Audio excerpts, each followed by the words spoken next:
It's time now for Countywide, a special presentation of Yavapai Broadcasting News.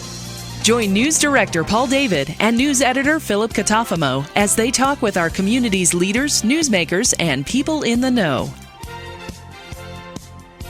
You'll hear about the hot topics in Yavapai County that affect all our lives. And now here's today's Countywide. Welcome to Countywide. I'm Paul David. As always, it is great to have you in studio with us today. We're sitting down with District 3 Supervisor Randy Garrison. How are you? Chairman of the board. Great. Thank you for having us here today. Yes, Thank sir. you for coming in. I thought it would be nice to have, we're trying to get Tom Thurman in too. His schedule's just not going to work, but Randy, you're here today, so give us kind of a, recap 2019 for the Board of Supervisors in Yavapai County and how things went, and we'll have you back next year and we'll start it all over again. Yeah, it's been an amazing year. I had the honor of being chair this year, which is it's quite a task. What does it involve? It's so you realistically, at the end of the day, you sign a lot of paperwork, and you run the meetings, put the meetings together, manage the meetings, and this year we've had a very interesting year. We had some historic meetings this year. We had to replace a legislator. We had one removed from office, and so we got to replace a legislator, and the Board of Supervisors got to do that. That was kind of monumental, really interesting process that we got to participate in. You don't get to see very often. Sure. We had a supervisor leave. We had one of our supervisors was appointed to USDA by Trump, and so he left, and we had to replace the supervisor and appoint a new supervisor. So that happened this year. So both those things under my watch, so to say. So that was kind of fun. And we have 2 meetings a month, one over in Prescott and one here. First Wednesday of the month is in Prescott, the third Wednesday of the month is here, and we try and keep items that pertain to that area on the agendas for those meetings, and so sometimes it's a bit of a juggle to move those back and forth. And then we've had just where there's significant projects and permit processes that have been dealt with this year.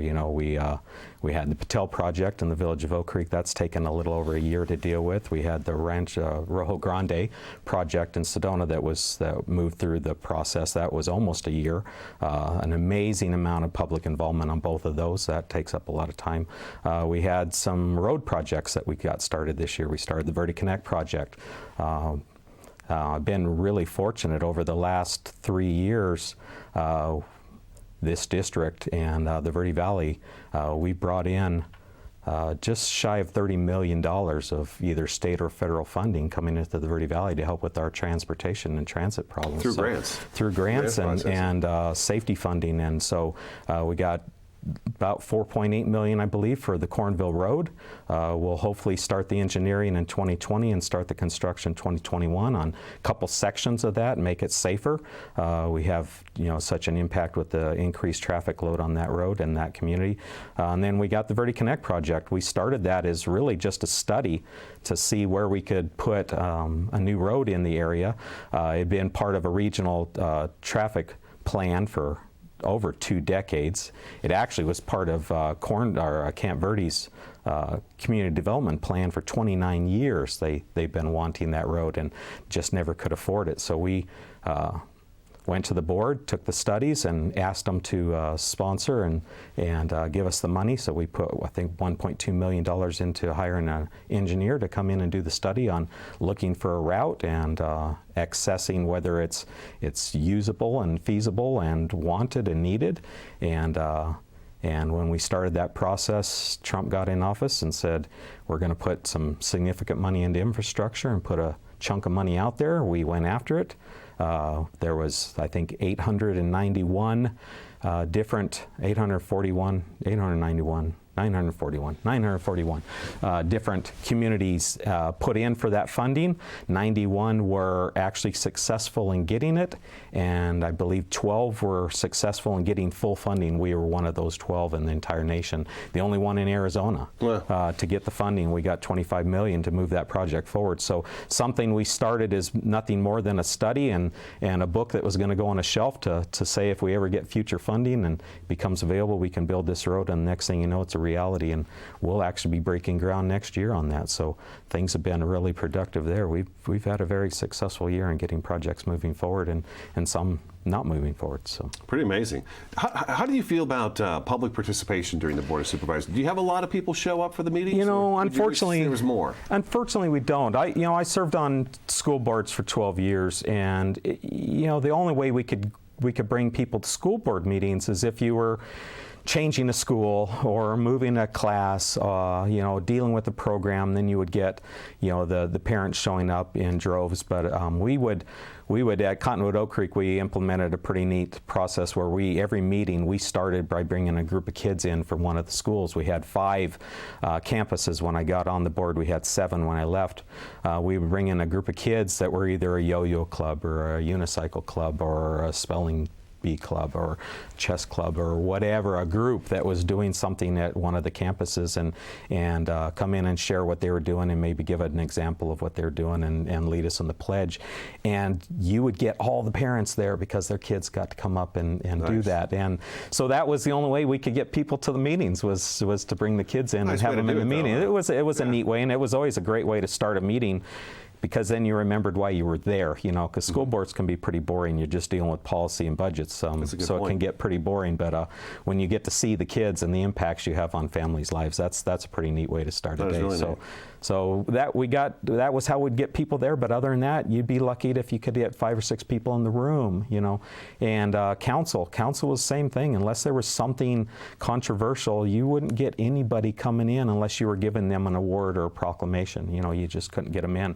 The Board of Supervisors, luckily, we have fairly good participation. Not great, but fairly good participation. Yesterday's meeting, I must say we had 60 people in the room, a lot of veterans. Okay. We did a Wreaths Across America proclamation yesterday, so we had a lot of veterans come in, and it seems to be a little more invested over there in what's happening. Also, we've got a lot of things happening on the side of the hill right now with the new jail, the Criminal Justice Center. I guess we're not going to call it a jail. So that always brings in some people. We've had quite a bit of activity over there, so people come in and want to pay attention. Also, it's an election year, so got other people coming in kind of paying attention to what's going on as well. But unless there's something happening, we don't get people. We had the Patel Project. Like I said, that's been going on for a year in the village of Oak Creek. We had that on our agenda last month here in the Verde, and I'm going to say we had a little over 100 people there. The last time when we had the Rojo Grande, we had about 300 people come into our meeting. We didn't quite have so many this time. I think the weather played a little bit of a factor in that. But unless there's something happening that people object to, they don't seem to participate, and you try and do everything you can to bring people in and make them aware of what's going on. We started Citizen Academies this year. We held the first one in Prescott, and as chair, I got to welcome both groups in. That's kind of fun. We had about 25 people in Prescott, and we started one here in the Verde. We just finished it the other day. It runs about 8 weeks. And bring in all the different directors from the departments, 21 different departments, and have them explain what they do and the services that we provide, and what your county does for you, and it's a good idea, make people aware. It's great. People don't understand sometimes. Cities and towns do the same thing. We even have employees come in and go through the process, and they were never aware, even being an employee of the county, what exactly the extent is of what we do and what we touch, because most of it's unseen, But they expect services, and they want it to be there when they need it, but until they need it, you just never know. It's just like a policeman. You don't know they're there until you want one. Sure. We'll take a first break. All right. Great. District 3 Yavapai County Supervisor Randy Garrison, chairman of the board, in studio today. Countywide on the air. Stick around. We'll be back in just a couple minutes.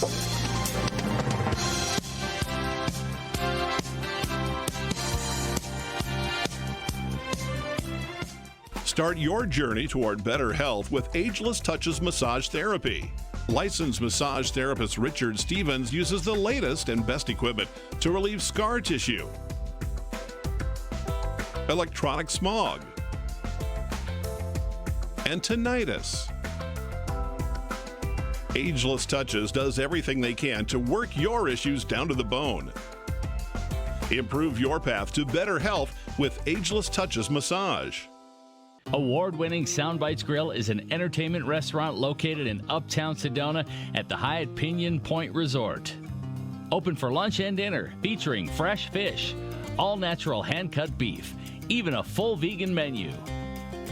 Family-friendly, open 11:30 to 9, late dining on Friday and Saturday. Soundbites Grill has some of the best views of the Sedona Red Rocks. Offers world-class entertainment, food, fun, and music.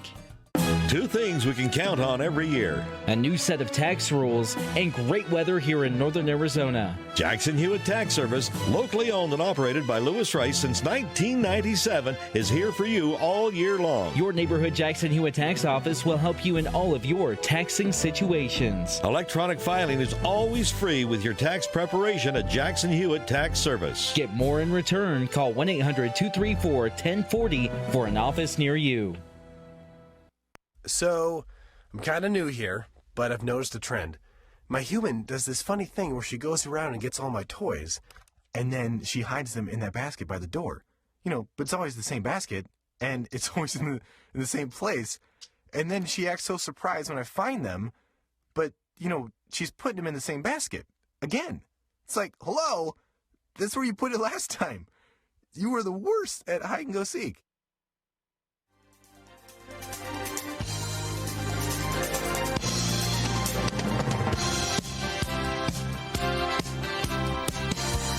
Welcome back to Countywide. District 3 Yavapai County Supervisor Randy Garrison in studio today. He is the chairman of the board, but not much longer. Not much What's longer. going on with the chairman of the board? Well, we rotate that position out every year, and yesterday we had our election for the new chair for next year and vice chair, and so my vice chair this year was Craig Brown out of District 4. Which is the Williamson Valley. They basically from the Prescott Airport all the way up to Seligman, Ash Fork area, and Williamson Valley tends to be his biggest population. So he will be the new chair coming in next year, and I'm going to rotate down to vice chair next year, and so hopefully taking over chairmanship again in 2021. Does that make life any easier on you if you're just vice chair and not chair? You know, it will make the life a lot easier. I'll get to sit back and enjoy the meeting a little more instead of managing it, and spend a little more time in the Verde. I have two offices, one here, and actually I have three offices. I have one here at 6th Street and Mingus Avenue in Cottonwood, and then one in Prescott on First Street. All the supervisors have one on Fair Street, and this year I've spent way too much time in my office in Fair Street.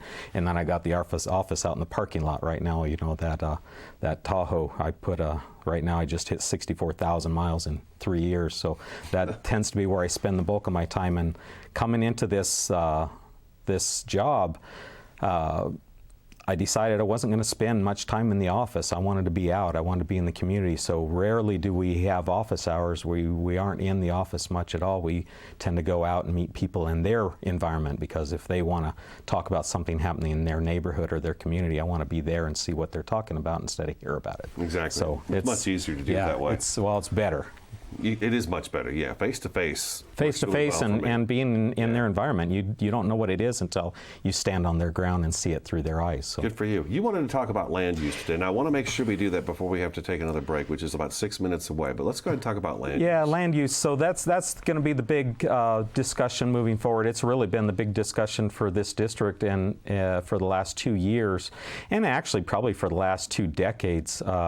We are under tremendous growth, and we've been discovered, and so we're going to have to figure out how to manage that growth, because we can't close the gate, we can't stop people from coming here, but we have a responsibility to make sure that the valley that they came to and the place they invested their time and their money into and want to retire is the place that it was when they got here. So we're going to have to be very diligent in what we do moving forward, because the Verde Valley is 75% of the Verde Valley is public land. That's national forest, either Coconino or Prescott National. And so the rest, the 25% left, 12% of that's private land that you or I would own. The other 13% is state trust land. So we're looking at all this development happening on pretty much just 12% of the land available within the Verde Valley. And right now we have probably closing in on 90,000 people here. that are living on that 12%. And over the course of time, we're going to start seeing the state land sell off and that land be developed. And so I think it's going to be very important for us to be mindful as we move forward of how we want that land to develop and how we don't want it to develop, because we have so little left.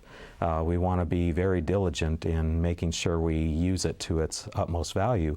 The county was founded on this idea of rural, and we want to continue to be rural. I was up late last night till about 11 reading the Verde Valley Regional Land Use Plan, and I read it quite often anymore, and it's amazing how people will go through and pick and choose little pieces of it. But if you read it as a comprehensive study, which was done back in the 90s, and I think it was approved in 2006, it's actually pretty comprehensive, and it lays a pretty good foundation for how we move forward with developing the Verde Valley. Unfortunately, right after it was approved and made to be the foundation of how we move those discussions forward and create basically a cohesive government entity to look at the entire Verde Valley as one, instead of everybody picking and choosing their little pocket of the population to deal with. We had the recession, and when that hit, it went on the shelf, and it ceased to exist. And all of a sudden now the economy's kicking, we got investors coming out of the woodwork. Any piece of land that's large enough to build on, people are wanting to build on it. And I think we're going to have to be very, very selective and very, very careful moving forward, that we don't just let the development overtake us, and we continue to deal with things like workforce housing, which is a huge problem right now, and only exacerbated by the Airbnb issue that we have going on, because we've become such a great place to vacation and visit. So we've got huge problems, and nothing is an island unto itself. It's all part of a bigger issue, and so we're going to have to figure out how to build more houses, because we got more people coming here. We're going to have to figure out how to deal with our workforce, and we're going to have to do that on a very limited amount of land. Is there an estimate as to when that 12%, outside no state trust land, that 12% of private land, how long it will take to actually build that out? It doesn't seem like it'd be a whole lot. Well, you just never know, because everything was roaring, like a forest fire prior to the recession. Then everything went dead. Arizona was the first to get hit and the last to come back. And the last study we read the other day says that we're to expect another recession to hit sometime, in the near future. Sure. But they're saying Arizona is not going to feel the impact, because we were so slow coming back that, and people are coming here, California from droves. The people moving into the Yavapai County, we're under such an impact that we're just not going to see, it slow down. It'll slow down, but it's not going to stop. It's not going to dry up and go away like it did before. But we were at a meeting the other day, and we got presented with some information about where people are moving here from into Yavapai County as a total, and 48% of the people coming into Yavapai County are from Maricopa. They're from Phoenix. Half our population increase is coming from 100 miles to our south. And hearing that, it makes sense to me, because they vacation up here so much that it's like, well, why not just go up there and stay up second there? Homes. We have people here that are sunsetting here. Have second homes here, have vacation homes here. The wine industry, the quality of life, the environment, the river, just our recreational resources are amazing up here, and people have figured it out, and they want to be here, and they're coming here to retire, and they're coming here to live, and so we can't stop that, and then we're inundated with, tourism. You got a community of like Sedona, 10,500, 11,000 people, yet every day they have 20,000 people in their community that don't live there. They're just visiting, so 3 times the population that community really is known for is using those services and those roads and our area on a daily basis. And there's only 3 ways into the Verde Valley. You can either take 89A over the mountain, or come in 260 from I-17, 179 through the village, or up through the canyon. And every one of those roads is becoming so heavily impacted anymore. It's just causing quality of life problems for everybody that lives here, because unfortunately most people aren't able to live where they work. Sedona, 80% of that workforce doesn't live in Sedona, so that means they have to travel there from someplace else every day. And you add to that the 20,000 people visiting. It impacts our roads. So trying to figure out how to put people in the location where they live, keep them close to the location where they can live so it doesn't clog up our roads, cause those transportation issues. Land value is always a big part of that. You know, it's a big problem, and everything's going up. You know, I just got a report last night. The average home price in Cottonwood is now $270,000. The Sedona is $535,000 for a home. You know, you can't afford to live here anymore. You know, and if you're a service worker, which is the largest portion of our employment base at the moment, you're working 2 and 3 jobs just to try and rent a place, and then they're not even available. You know. Right. We're going to take another break. District 3 Yavapai County Supervisor Randy Garrison is in studio today. Stick around, Countywide. We'll be back in just a couple minutes.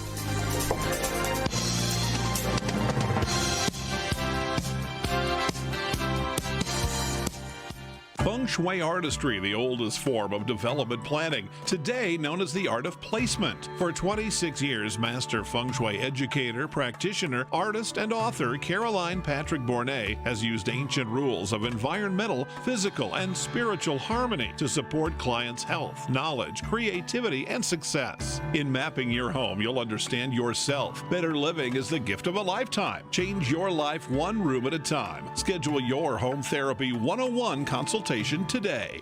Show your customers how much they matter to you. Follow up with a real card in just 60 seconds with Send Out Cards. Send Out Cards makes it easy for busy professionals to leave a memorable impression. Stay in touch with a simple one-step process from your phone or computer to their mailbox. Call Judy today at 928-202-2557. That's 928-202-2557. Been hearing about the crazy benefits of CBD? Find out how CBD can help you at Sedona's #1 resource, CBD Sedona. Come in for a free consultation and let our trained medical staff help you find the perfect product for you. Pain-relieving salves, full-spectrum oils, honeys, teas, cookies, and even CBD for pets. Ready to feel fantastic? Come on by CBD Sedona today. Metaphysics. What does it mean? It's a branch of philosophy, literally beyond the science of matter. Sedona's University of Metaphysics studies the ultimate nature of existence, reality, and experience. Join 14,000 graduates in over 120 countries, helping others in counseling, coaching, ministry, and much more. The University of Metaphysics is here to serve the best in you so you can serve the best in others. universityofmetaphysics.com.